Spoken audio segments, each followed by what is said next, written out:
مراسم گسیل اولین نواسکران به خدمت حربی در ناحیه باباجان غفورов با شکوه و شهامت خاص برگزار گردید.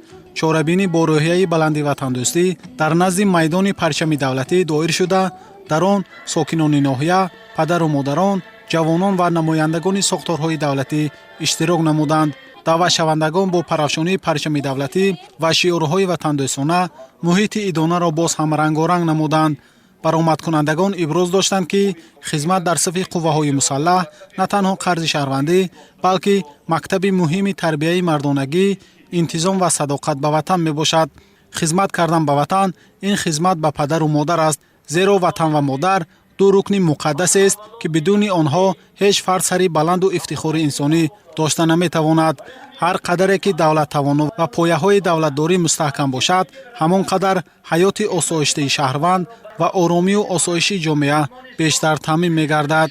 بعد ختم دانشگاه با خواهش خودم به وطن خود صادقانه خدمت میکنم. خدمت قرض هر یک جوان مرد است. باید هر یک جوان مرد صادقانه به وطن خود با خواهش خود خدمت نماید. امروز قوه‌های مسلح جمهوری تاجیکستان با طلبات زمانی معاصر جوابگو بوده، شرایط خدمت در قسم‌های حربی پیوسته بهتر می‌گردد و نواسکران امکانات‌های وسیع آموزش، آمادگی جسمانی، تربیت معنوی و تشکل ملکه‌های کسبی فراهم آورده شده است. یکی از لحظه‌های خاطرمان برگزاری مراسم عنعنوی نانگزان بود که رمز برکت، فیض و سعادت و دعای نیکی پدر و مادران برای فرزندان به حساب می‌رود. در این مراسم پدر و مادران با احساس افتخار و همزمان هیجان فرزندان خود را به خدمت وطن گسیل نموده، برایشان آرزوی خدمت صادقانه و برگشت سربلندانه تمنا نمودند.